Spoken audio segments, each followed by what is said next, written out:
Hey everyone, welcome back to Corporate Decoder, the place where we decode corporate filings so you don't have to. Today, we're diving into the murky world of DiVall insured income properties, 2 limited partnership, and trust me, the name is way more exciting than the actual company, especially since they no longer own any real property.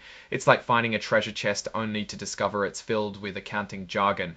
But hey, that's what we're here for. Today we're going to unpack what their latest 10K filing, the annual report, tells us about this partnership that's winding down, which is closing its doors, and see what, if anything, is left for its investors, Fitcher Limited partnership. And trust me, the name is way more exciting than the actual company, especially since they no longer own any real property. It's like finding a treasure chest only to discover it's filled with accounting jargon, but hey, that's what we're here for. Today we're going to unpack what their latest 10K filing, the annual report, tells us about this partnership that's winding down, which is closing its doors, and see what, if anything, is left for its investors. First, let's talk about who's actually running this show. The Provo Group Inc. or TPG is the general partner. Think of them as the grown-ups in charge of this limited partnership since 1993. And just so you know, they've renewed their agreement, the permanent manager agreement, through the end of 2026. It's like extending the lease on a car you're about to return, because the important thing is that the deal can be cancelled early should anything go wrong. Now, DiVall 2 also has an advisory board with members like Jesse Small and Albert Kramer. It's like having a neighborhood watch for your investments. But remember, they can only advise, they can't actually make decisions or take over management. So if things go south with management, there is not a whole lot that can be done.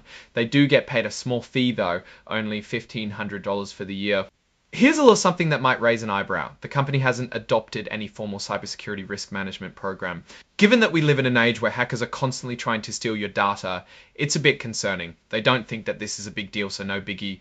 What does DiVall 2 even do? The short answer is not much anymore. The company was in the business of owning and operating commercial real estate, but during 2024, the partnership sold 3 properties, which means it now no longer owns anything.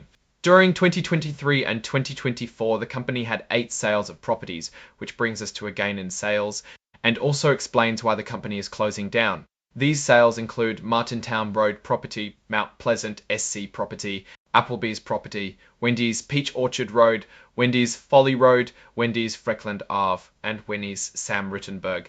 That's a whole lot of properties.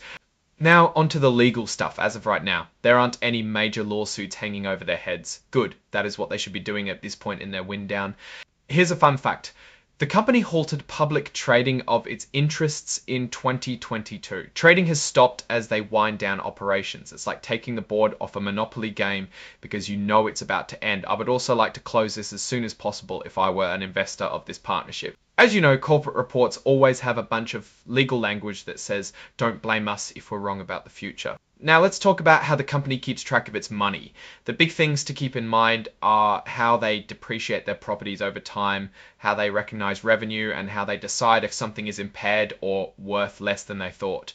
Basically, it's just accounting, folks. What about the actual property? As of the end of 2024, the partnership did not own any properties. The company used to lease its properties to fast food restaurants. Alright, let's get to the money. Net income for 2024 was roughly $7.7 million, while in 2023 it was around $12.3 million. It's like earning $100 one year and $60 the next. You're still making money, but definitely less of it. The main reason: the company owned fewer properties during 2024, which meant less rental income. Rental income has gone down. In 2024, it was only $370,000, a far cry from over $1.1 million a year earlier. Because of the partnership's wind-up, they will not have rental income next year. The partnership still paid partnership management fees. In 2024, it was $165,000. If only I could pay myself that much to close shop.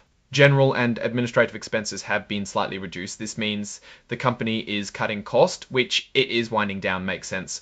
The partnership paid over $200 in estate income taxes, a substantial amount. Professional services include accountants and other people that will wind down the company. In 2024, professional services was $169,205. Operating activities are now providing far less than a year ago. In 2023, it was $805,669, and in 2024, it only provided $38,592, meaning that the company made less as it shut down. What about liquidity and capital? The partnership's cash and cash equivalent balance was $842 and $114.24. Let's take a look at the numbers. The audit firm Boulay PLLP has served as the partnership's auditor since 2019. Cash and cash equivalents were at $842 at $142 at the end of 2024. A year prior, at the end of 2023, this was at $179,745. Total liabilities were cut in half from $492,111 to $244,717 in 2024. Net income for the company was $7,686,814, a substantial number, though smaller than the $12,283,772 that was earned last year. During the year, payments to the general partner was $438 on $498, a decent amount down from $628, $152 in 2023.